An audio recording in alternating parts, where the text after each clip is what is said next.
नमस्कार, मेरा नाम है आशीष जायसवाल और पिछले वीडियोस में हम लोगों ने जो है अ, अ, आधुनिक भारत का इतिहास पढ़ा था, जिसके हमने लगभग 5 वीडियो कवर किए हैं। इसमें अभी लगभग हम कह सकते हैं 50-100 जो भी वीडियो चाहेंगे हम लगातार कवर करेंगे। सो हम लोगों ने पुर्तगालियों के बारे में पढ़ा था, डच के बारे में पढ़ा था, अंग्रेजों के बारे में पढ़ा था, डेनिस के बारे में पढ़ा था, फ्रांसीसी के बारे में पढ़ा था।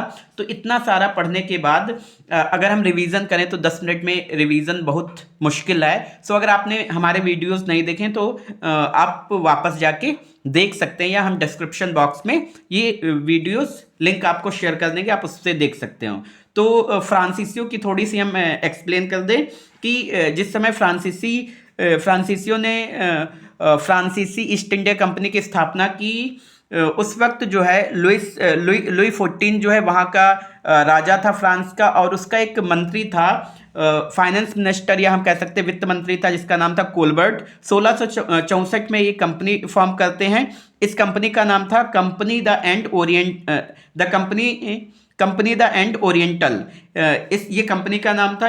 इसके बाद ये लोग जो है मेडागास्कर द्वीप पहुंचते हैं, और इसके जस्ट हम कह सकते हैं 4 साल के बाद जो है 1668 में फ्रांसीसी जो है वो इंडिया पहुंच जाते हैं। मतलब एक इनके 2 दल होते हैं, दूसरा दल जो है वो इंडिया आ जाता है। इसके बाद जो है यहाँ पर ये लोग अपना बिजनेस शुरू करते हैं। तो आज जो हम लोग पढ़ने वाले हैं वो उत्तरवर्ती मुगलों के बारे में पढ़ने वाले हैं।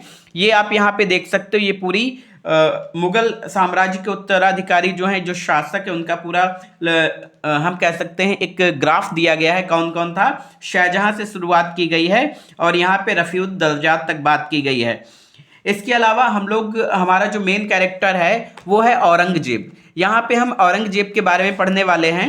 सो औरंगजेब की मृत्यु जो है वो 3 मार्च 1707 को हो जाती है। ठीक है, 3 मार्च 1707 को जो है औरंगजेब की मृत्यु हो जाती है, और इसकी मृत्यु के बाद जो है मुगल साम्राज्य जो है वो पूरी तरीके से चकनाचूर होना शुरू हो जाता है। होता नहीं है, ठीक है, होना शुरू हो जाता है। और हम कह सकते हैं धीरे धीरे 1857 तक ये पूरी तरीके से तहस नहस हो जाता है। इसके बाद जितने भी हम कह सकते हैं मुगल साम्राज्य के उत्तराधिकारी आते हैं वो बड़े कमजोर आते हैं। तो औरंगजेब की मृत्यु होती है 3 मार्च 1707 को, और इसकी मृत्यु जो होती है वो अहमदनगर में होती है। तो क्वेश्चन 2-3 बन सकते हैं कि औरंगजेब की मृत्यु कहाँ हुई थी। अहमदनगर में हुई थी। और अब औरंगजेब की मृत्यु कब हुई थी, तो 3 मार्च 1707 को हुई थी। इसकी मृत्यु के समय में जो है मुगल साम्राज्य में कुल कितने प्रांत थे, तो 21 प्रांत थे। कहाँ कहाँ थे, एक तो अफगानिस्तान का काबुल था, उत्तर भारत में 14 प्रांत थे, और दक्षिण भारत में 6 प्रांत थे। औरंगजेब के 5 पुत्र थे। पहला था मोहम्मद सुल्तान, मोहम्मद अकबर, मोहम्मद मुअज्जम, मोहम्मद आजम और काम बख्श। ठीक है, ये 5 इसके बेटे थे। तो याद रखिए, मोहम्मद सुल्तान, मोहम्मद अकबर, मोहम्मद मुअज्जम, मोहम्मद आजम, काम बख्श, ये इसके 5 बेटे थे। उत्तराधिकारी के लिए अगर युद्ध देखें तो जाजाओं का युद्ध होता है 18 जून 1707। ठीक है, तो जैसे जैसे अगर एक लाइन पढ़ रहे हैं तो उससे ही क्वेश्चन तुरंत बन जाना चाहिए कि जाजाओं का युद्ध कब हुआ था, तो 18 जून 1707 को हुआ था। ठीक है, इस युद्ध में बहादुर शाह ने आजम को पराजित कर उसकी हत्या कर दी। इसमें आजम के 2 पुत्र भी मारे गए। ठीक है, तो आजम जो है ये भी औरंगजेब का बेटा था, और बहादुर शाह भी औरंगजेब का बेटा था। तो ये आपस में लड़ते हैं, और आजम की मृत्यु हो जाती है, और आजम के साथ इसके 2 पुत्रों की भी मृत्यु हो जाती है, और बहादुर शाह जो है ये सुल्तान बन जाता है। फिर आपसे पूछा जा सकता है कि बीजापुर का युद्ध कब हुआ था, तो बीजापुर का युद्ध जो है वो 13 जून 1709 को हुआ था। बीजापुर का युद्ध कब हुआ था, 13 जून 1709। जाजाओं का युद्ध कब हुआ था, 18 जून 1707 को हुआ था। यह युद्ध जो है बहादुर शाह और काम बख्श के बीच में हुआ, और इस युद्ध में भी जो है बहादुर शाह की जीत होती है। ठीक है, बहादुर शाह और काम बख्श के बीच में होता है। इसमें जो है काम बख्श जो है घायल हो जाता है, और अगले दिन उसकी मृत्यु हो जाती है। काम बख्श का पुत्र भी इस युद्ध में मारा जाता है, और उत्तराधिकार के जो युद्ध होता है उसमें 23 वर्षीय बहादुर शाह विजयी हो जाते हैं। तो यहाँ पे 2 युद्ध हुए हैं, याद रखिएगा, एक तो जाजाओं का युद्ध और दूसरा बीजापुर का युद्ध। पहला जाजाओं का युद्ध और दूसरा बीजापुर का युद्ध हुआ है। जाजाओं का युद्ध कब हुआ है, 1707 में। जाजाओं का युद्ध कब हुआ है, 1707 में। तो ये याद रखिए कि जाजाओं का युद्ध जो है वो 1707 में हुआ है, और बीजापुर का युद्ध जो है वो 1709 में हुआ है। बीजापुर का युद्ध कब हुआ है? 1709 में। जाजाओं का युद्ध किसके साथ हुआ है? बहादुर शाह और आजम के बीच में। और बीजापुर का युद्ध जो है वो कामबख्श और बहादुर शाह के बीच में। इसके बाद बहादुर शाह प्रथम को जो है शाह आलम प्रथम भी कहते थे। 1707 से 1712 ईस्वी तक ये जो है गद्दी पर बैठता है। मोहम्मद मुअज्जम ने शाह आलम की उपाधि धारण कर लाहौर के उत्तर दिशा में स्थित शाहदौला के पुल पर मई 1707 ईस्वी को बहादुर शाह प्रथम के नाम से सम्राट घोषित हुआ। तो यहां पर देखिए, हमने कहा कि एक एक लाइन में क्वेश्चंस छिपे हैं, ठीक है। अगर तुरंत हम क्वेश्चन बना लेंगे तो पढ़ना आसान हो जाएगा। यहां पे कहता है मोहम्मद मुअज्जम ने शाह आलम की उपाधि धारण कर लाहौर के उत्तर दिशा में स्थित शाहदौला के पुल पर, ठीक है। तो पहली चीज तो मोहम्मद मुअज्जम कौन है? ये बहादुर शाह है, ठीक है। मोहम्मद मुअज्जम कौन है? बहादुर शाह है। तो मोहम्मद शाह आलम की उपाधि किसने धारण की? मोहम्मद मुअज्जम ने। शाह आलम की उपाधि किसने धारण की? मोहम्मद मुअज्जम ने।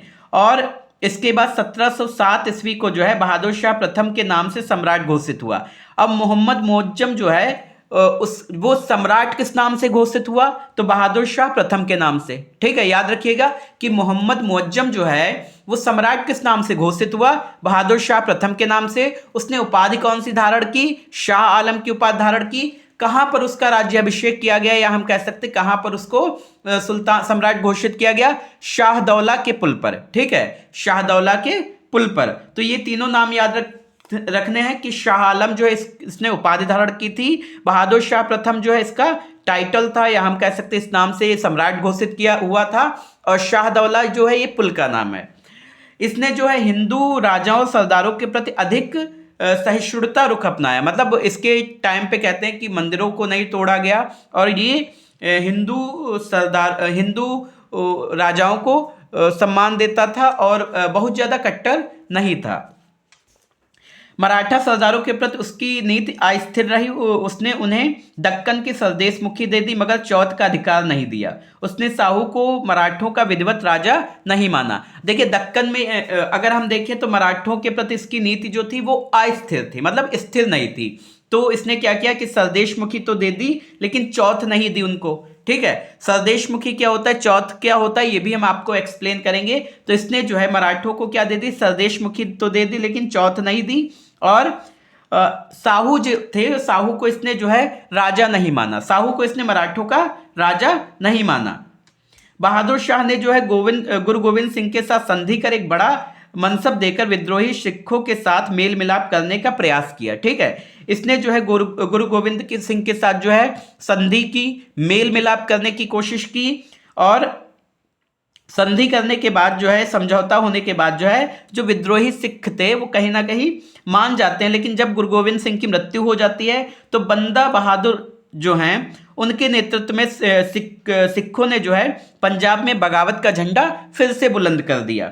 बहादुर शाह ने जो है विद्रोहियों के विरुद्ध अभियान का नेतृत्व किया, और बहादुर शाह ने जो है लौहगढ़ और अन्य महत्वपूर्ण सिख केंद्रों पर आधिपत्य जमाने में सफल हो गया। तो यहां पे क्वेश्चन बनेगा कि बहादुर शाह ने किस सिख गुरु से समझौता किया था? तो गुरु गोविंद सिंह के साथ इसकी एक संधि हुई थी। और उसके बाद जब गुरु गोविंद सिंह की मृत्यु हो जाती है तो बंदा बहादुर जो है उनके नेतृत्व में सिखों ने पंजाब में बगावत करना दोबारा शुरू कर दिया, और लौहगढ़ पर जो है ये अपना आधिपत्य जमा लेता है। उसके बाद लौहगढ़ का जो किला है वो गुरु गोविंद सिंह ने जो है अंबाला के उत्तर पूर्व में हिमालय की तराई में बनाया था, ठीक है। लौहगढ़ का किला जो है किसने बनवाया था? तो ये गुरु गोविंद सिंह ने बनवाया था। बहादुर शाह ने जो है बहादुर शाह बुंदेला सरदार छत्रसाल से मेल मिलाप कर लिया। इसके अलावा जो है बहादुर शाह जो है उसने एक बुंदेला सरदार जो है छत्रसाल, इनसे ये मेल मिलाप कर लेता है। इसके अलावा अगर देखेंगे तो बहादुर शाह के दरबार में 1711 ईस्वी में जोसुआ कोटेलार के नेतृत्व में एक डच प्रतिनिधि मंडल आया था। तो याद रखना है कि 1711 में जो है बहादुर शाह के दरबार में कौन सा प्रतिनिधि मंडल आया था? तो डच प्रतिनिधि मंडल आया था। किसके नेतृत्व में आया था? जोसुआ कोटेलार के नेतृत्व में। याद रखनी है कि 1711 में जो है बहादुर शाह के दरबार में कौन सा प्रतिनिधिमंडल आया था? तो डच प्रतिनिधिमंडल आया था। किसके नेतृत्व में आया था? जोसुआ कोटेलार के नेतृत्व में आया था। इस शिष्टमंडल का दरबार में भव्य स्वागत किया गया। इस स्वागत में एक पुर्तगाली स्त्री जूलियाना की महत्वपूर्ण भूमिका थी। इससे बीवी फिदवा आदि की उपाधियां दी गई। तो यहाँ पे एक और क्वेश्चन बनता है कि बीवी फिदवा को की उपाधि किसको दी गई? तो याद रखना है कि ये जूलियाना को दी गई। और जूलियाना जो है एक पुर्तगाली स्त्री थी। जूलियाना कौन थी? एक पुर्तगाली स्त्री थी। तो ये भी याद रखना कि जूलियाना जो थी वो एक पुर्तगाली स्त्री थी। इसके बाद जो है बहादुर शाह के शासन काल के दौरान प्रशासन की स्थिति और बिगड़ गई।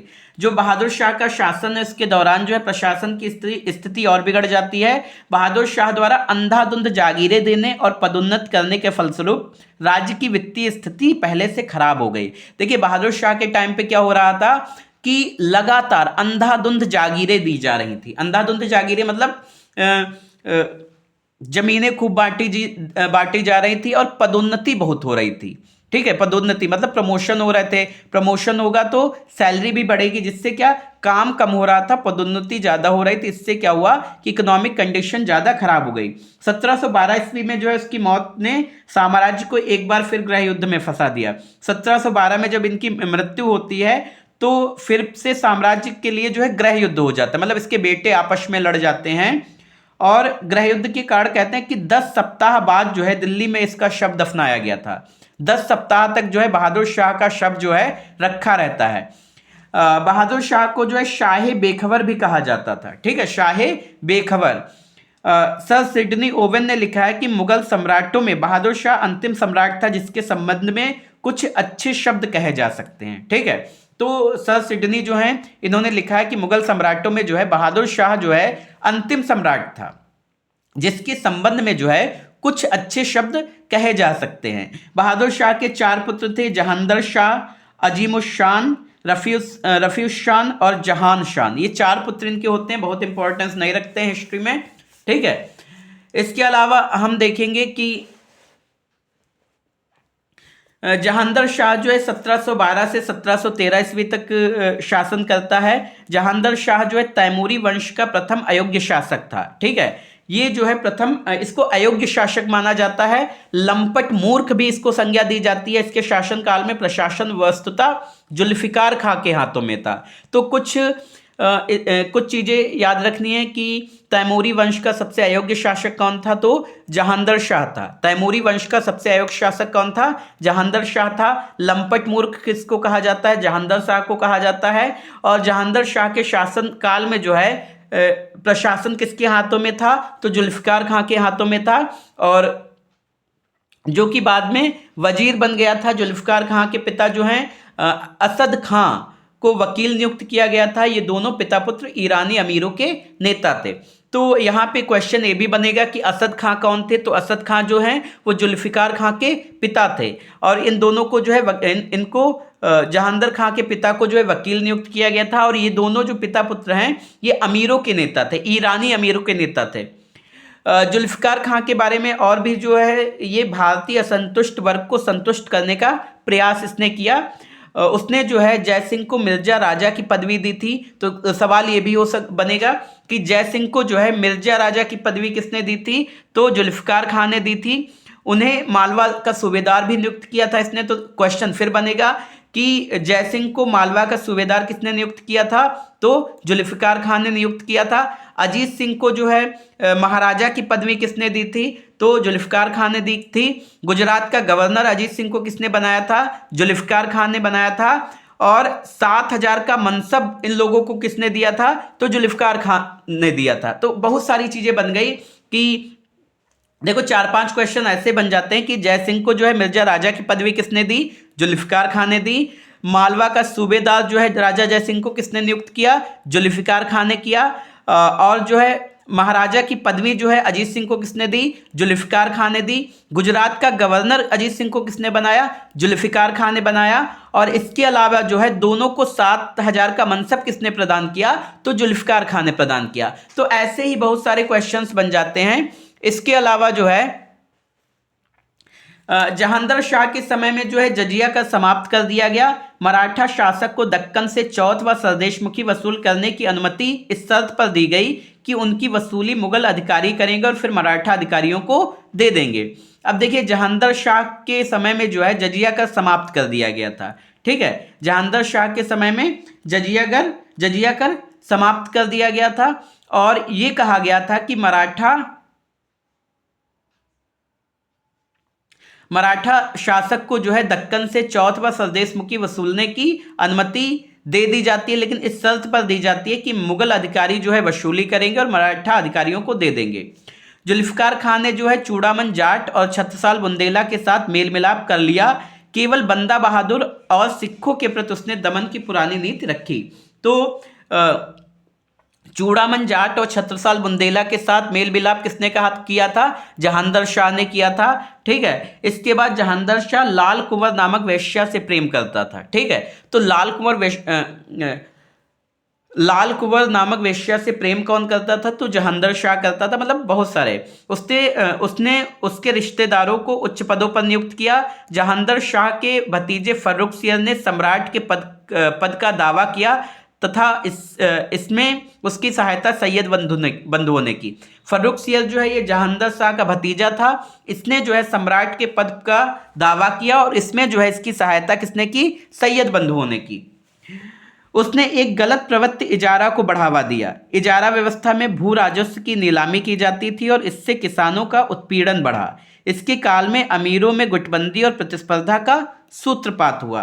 तो इसके टाइम पे जो है सबसे गलत काम क्या हुआ कि इजारा को जो है बढ़ावा दिया गया और ये सबसे कठिन काम था। जुल्फिकार खान ने अपने सभी प्रशासनिक दायित्व अपने एक नज़दीकी व्यक्ति सुभग चंद्र के हाथों में दे दिए। जहांगीर शाह ने अपने धाय भाई कोकल ताश को महत्वपूर्ण पद दिया। तो यहाँ भी 2-3 क्वेश्चन बन सकते हैं कि जुल्फिकार खान ने अपने सभी प्रशासनिक दायित्व किसको दे दिए? तो सुभग चंद्र को दे दिए। जहांगीर शाह ने अपने महत्वपूर्ण पद किसको दे दिए? तो धाय भाई कोकल ताश को दे दिए। धाय भाई कोकल ताश। ठीक है, अब यहाँ पे जो है हम लोग पढ़ेंगे सैयद बंधुओं के बारे में। तो सैयद बंधु जो है ये बहुत बड़ी भूमिका निभाते हैं। सैयद बंधु जो हैं 2 लोग थे, एक अब्दुल्ला खां और हुसैन अली खां। याद रखिए सैयद बंधु कौन थे? अब्दुल्ला खां और हुसैन अली खां। सैयद बंधुओं को जो है किंग मेकर के नाम से जाना जाता था, मतलब ये राजा बनाते थे। 1713 में जो है फर्रुख सियर की ओर से उत्तराधिकार युद्ध में भाग लेकर उसे विजयी बनाया। ठीक है, 1713 में ये लोग जो है फर्रुख सियर को हम कह सकते हैं कि राजा बना देते हैं। फर्रुख सियर ने सैयद हसन अली जो कि अब्दुल्ला खां को अपना वजीर बनाया तथा अब्दुल्ला खां को बहादुर यामिन उद्दौला यारे सफादर की उपाधि दी। तो यहाँ पे क्वेश्चन देखो, तुरंत क्वेश्चन बन जाएगा कि फर्रुख सियर को उत्तराधिकारी किसने बनाया? सैयद बंधुओं ने बनाया। सैयद बंधु कौन थे? सैयद बंधु किंग मेकर्स थे। इसके अलावा क्या बन जाएगा कि फर्रुख सियर ने सैयद हसन अली को अपना वजीर बनाया। तो फर्रुख सियर ने अपना वजीर किसको बनाया? सैयद हसन अली। सैयद हसन अली कौन थे? अब्दुल्ला खां। ठीक है, और अब्दुल्ला खां को कौन कौन सी उपाधियां दी गई फर्रुख सियर के द्वारा? तो बहादुर की उपाधि दी गई, यामिन उद्दौला की उपाधि दी गई, यार ए सफादार की उपाधि दी गई। ठीक है, इसके बाद छोटे भाई हुसैन अली खां को मीर बख्शी नियुक्त कर अमीर अल उमरा, बहादुर फिरोज जंग और उमादुल मुल्क की उपाधि दी गई। तो देखिए हुसैन अली खां को जो है क्या नियुक्त किया गया? मीर बख्शी। तो यहाँ पे जो है मीर बख्शी किसको नियुक्त किया गया? हुसैन अली खां को। हुसैन अली खां को कौन कौन सी उपाधि दी गई? अमीर अल उमरा। कौन सी उपाधि दी गई? अमीर अल उमरा की उपाधि दी गई। बहादुर फिरोज जंग की उपाधि दी गई। उमादुल मुल्क की उपाधि दी गई। ठीक है, अमीर उल उमरा की उपाधि दी गई, बहादुर फिरोज जंग की उपाधि दी गई, उमादुल मुल्क की उपाधि दी गई। तो ये सारी उपाधियां जो हैं इनको दी जाती हैं। इसके अलावा जो है फर्रुख सियर की अगर हम बात करें तो 1713 से 1719 तक जो है फर्रुख सियर गद्दी पर बैठता है। फर्रुख सियर के आदेश द्वारा जुल्फिकार खां को धोखा देकर मार डाला गया तथा उसकी संपत्ति जब्त कर ली गई। फर्रुख सियर ने राजा जयसिंह को सवाई की उपाधि दी। तो राजा जयसिंह को सवाई की उपाधि किसने दी? फर्रुख सियर ने। राजा जयसिंह को सवाई की उपाधि किसने दी? फर्रुख सियर ने दी। इसके अलावा जो है जोधपुर के राजा अजीत सिंह ने अपनी पुत्री का विवाह फर्रुखसियर से कर दिया था। तो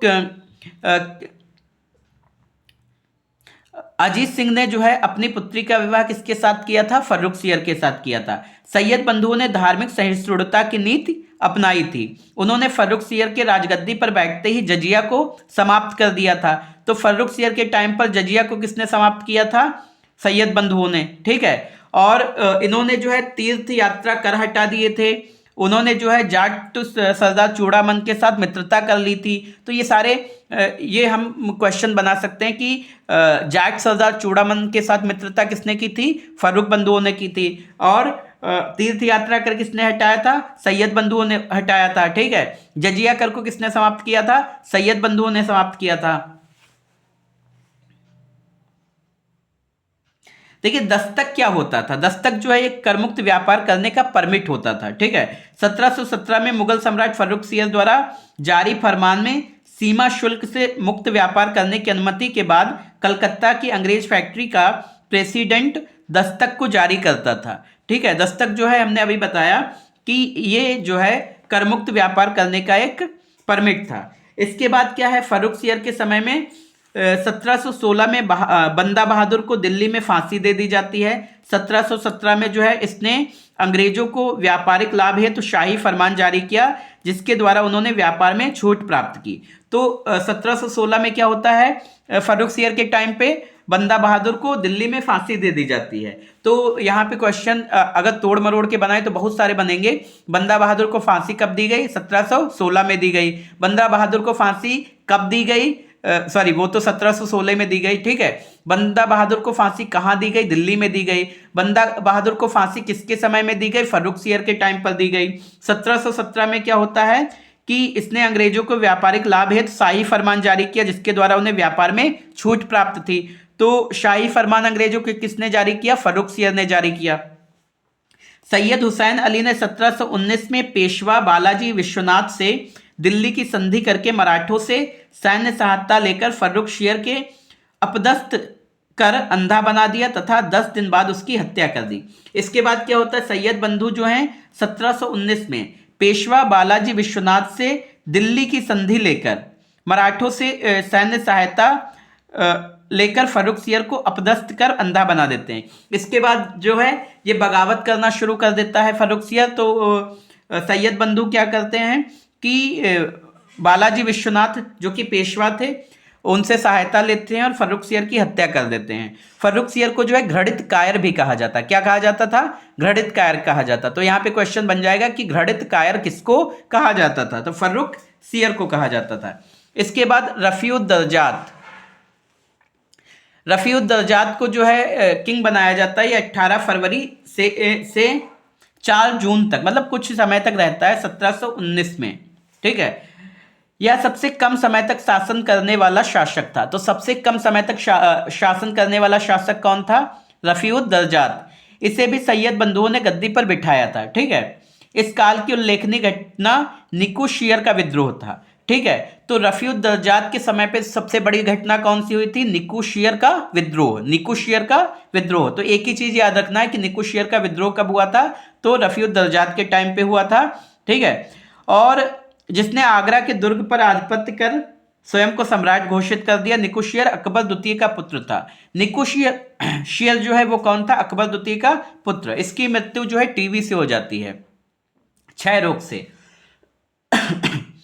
इसके बाद जो है रफीउद्दौला, ये 6 जून से 17 सितंबर 1719 में जो है ये सब बहुत कम कम समय तक रहते हैं और इनके बारे में बहुत ज़्यादा जानने की जरूरत भी नहीं है। रफीउद्दर्जात की मृत्यु के बाद जो है सैयद बंधुओं ने इसे गद्दी पर बिठाया। इसने शाहजहां द्वितीय की उपाधि खुद को धारण करवाई, ठीक है। इसको शाहजहां द्वितीय की उपाधि धारण की इसने। यह दूसरा जो है सबसे कम समय तक शासन करने वाला सम्राट था।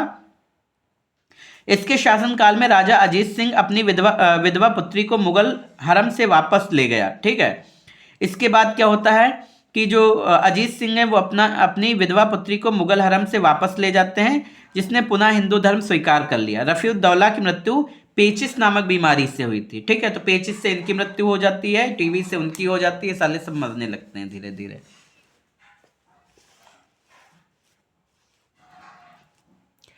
मोहम्मद शाह और रोशन अख्तर। मोहम्मद शाह और रोशन अख्तर। मोहम्मद शाह को रंगीला की उपाधि दी गई थी, ठीक है, और सैयद बंधुओं का अंत इसने किया था। इसी के काल में जो है स्वतंत्र राजाओं की नींव पड़ी। नादिर शाह का आक्रमण इसके टाइम पे हुआ। फारस के शासक का 1739 में आक्रमण हुआ। नादिर शाह जिसका नाम था, तख्ते तायूस मयूर सिंहासन पर बैठने वाला ये अंतिम शासक था। हैदराबाद के स्वतंत्र राज्य निज़ामुल मुल्क, अवध के स्वतंत्र राज्य सादत खां और बंगाल के स्वतंत्र राज्य अलीवर्दी खां, ये सब इसके टाइम पर इन सारे राज्यों की नींव पड़ती है। मतलब बंगाल, अवध और हैदराबाद जो है इसके टाइम पर इन सभी राज्यों की नींव पड़ती है। निजामुल मुल्क के द्वारा हैदराबाद बनाया जाता है, सादत खां के द्वारा जो है अवध का राज्य बनाया जाता है, अलीवर्दी खां के द्वारा बंगाल की नींव पड़ती है। आगे पढ़ेंगे मोहम्मद शाह, जिसको रोशन अख्तर भी कहा जाता है। क्या कहते हैं? रोशन अख्तर। 1719 से 1748 तक रहता है, काफी लंबा समय था, ठीक है। यह बहादुर शाह के सबसे छोटे बेटे जहान शाह का पुत्र था, ठीक है। तो मोहम्मद शाह किसका पुत्र था? बहादुर शाह के सबसे छोटे बेटे जहान शाह का पुत्र था। मोहम्मद शाह अपना अधिकतर समय पशु युद्धों को देखने में व्यतीत करता था। उसकी प्रशासन के प्रति उदासीनता, मदिरा और सुंदरी के प्रति रुचि होने के कारण लोग उसे रंगीला कहा करते थे। इसको जो है मोहम्मद शाह रंगीला इसका नाम पड़ गया था। इसके काल में सैयद बंधुओं का अंत हुआ। मोहम्मद शाह के शासनकाल में निजामुल मुल्क ने हैदराबाद राज्य की नींव डाली, सादत खां ने अवध की नींव डाली और इसी तरह बंगाल, बिहार, उड़ीसा भी स्वतंत्र हो गए। तो याद रखना है कि निजामुल मुल्क ने जो है हैदराबाद की नींव डाली, सादत खां ने अवध की नींव डाली और इसके बाद बंगाल, बिहार और उड़ीसा भी स्वतंत्र हो जाते हैं। बाजीराव प्रथम के नेतृत्व में मराठे केवल 500 घुड़सवार लेकर जो है मार्च 1737 में दिल्ली में प्रवेश कर गए, परंतु उनका किसी ने विरोध नहीं किया। मतलब ये रंगीला था, इतना मस्त रहता था, ठीक है। तो बाजीराव प्रथम जो है अपने उस समय काफी ताकतवर माने जाते थे और 500 घुड़सवार लेकर केवल प्रवेश कर जाते हैं। फारस के शासक जो है नादिर शाह ने जो है 1739 में मोहम्मद शाह के समय में दिल्ली पर आक्रमण किया था। तो इसके टाइम की सबसे इंपॉर्टेंट घटना ये है कि नादिर शाह ने जो है 1739 में जो है अटैक किया था और बाजीराव प्रथम ने जो है 500 घुड़सवार लेकर जो है 1737 में दिल्ली में घुस गया था। तो ये दो जो है इंपॉर्टेंट चीजें आपको याद रखनी है। अहमद शाह के बारे में बात करें तो 1748 से 1754 तक ये रहता है और मोहम्मद शाह की मृत्यु के पश्चात जो उसका एक पुत्र ये अहमद शाह जो है ये राजगद्दी पर बैठता है। इस मुगल सम्राट के काल में जो है मुगल अर्थव्यवस्था छिन्न भिन्न हो जाती है, मतलब बेकार हो जाती है। सेना को वेतन देने के लिए शाही सामान बिकने लगते हैं और कई जगह वेतन नहीं मिलने पर क्या होता है, सेना विद्रोह कर देती है। तो याद रखिएगा कि अहमद शाह जो है वो मोहम्मद शाह का बेटा था और इसके टाइम पर जो है सेना को वेतन देने के लिए शाही सामान बिकना शुरू हो जाता था और कई जगहों पर वेतन ना देने की वजह से जो है बगावत कर देती है सेना। इसी के शासनकाल में 1748 ईस्वी में अहमद शाह अब्दाली ने भारत पर आक्रमण किया था, ठीक है। तो यहाँ पर जो है नादिर शाह ने किसके टाइम पे आक्रमण किया था? मोहम्मद शाह के टाइम पे। और अहमद शाह के टाइम पे अहमद शाह अब्दाली ने जो है भारत पर आक्रमण किया और इसके समय में जो है राजकीय कामकाज का नेतृत्व राजमाता उधम बाई, उपाधि जिनको दिया गया किबला ए आलम, कर रही थी, ठीक है। तो इसके समय में जो है राजकीय कामकाज कौन कर रहा था? उधम बाई कर रही थी। इसके समय में इसका प्रिय एक हिजड़ा था जिसका नाम था जाबिद खां, दरबारी राजनीति का नेता बन चुका था।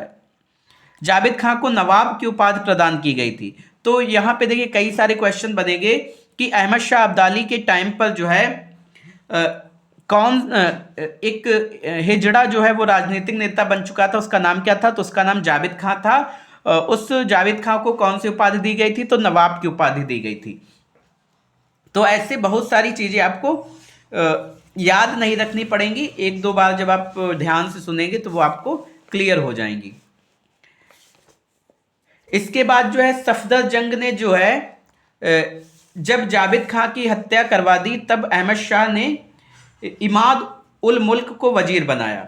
सफदर जंग जो है वो जाबिद खां की हत्या करवा देते हैं। तो यहाँ पे क्वेश्चन और बन गया कि जाबिद खां की हत्या किसने करवाई थी? सफदर जंग ने। और जावेद खां के बाद जो है वजीर कौन बना? इमाद उल मुल्क। ठीक है, इमाद उल मुल्क। गाजिउद्दीन इमाद उल मुल्क ने अहमद शाह को राज सिंहासन से हटाकर अंधा कर कारागार में डाल दिया तथा जहांदर शाह के पुत्र आलमगीर द्वितीय को सिंहासन पर बिठाया। तो यहाँ पर देखिए क्या बनेगा कि अहमद शाह को सिंहासन से किसने हटाया था? तो गाजिउद्दीन इमाद उल मुल्क। गाजिउद्दीन इमाद उल मुल्क। गाजिउद्दीन इमाद उल मुल्क ने जो है अहमद शाह को राज सिंहासन से हटाया था और किसको गद्दी पर बिठाया था? आलमगीर द्वितीय को। आलमगीर द्वितीय कौन था? जहांदर शाह का बेटा था। किसका बेटा था? जहांदर शाह का बेटा था। और जहांदर शाह कौन था अगर आपसे पूछ लिया जाए तो अभी आप हमें बताइए कि जहांदर शाह कौन था?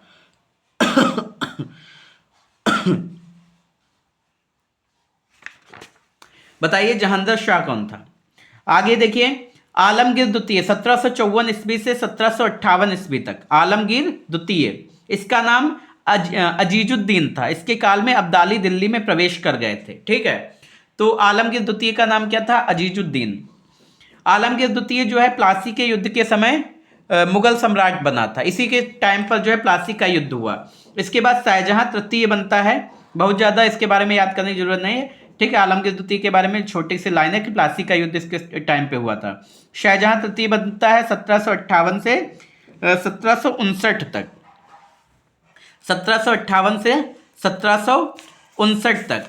ठीक है, 1758 से 1759 तक जो है ये बनता है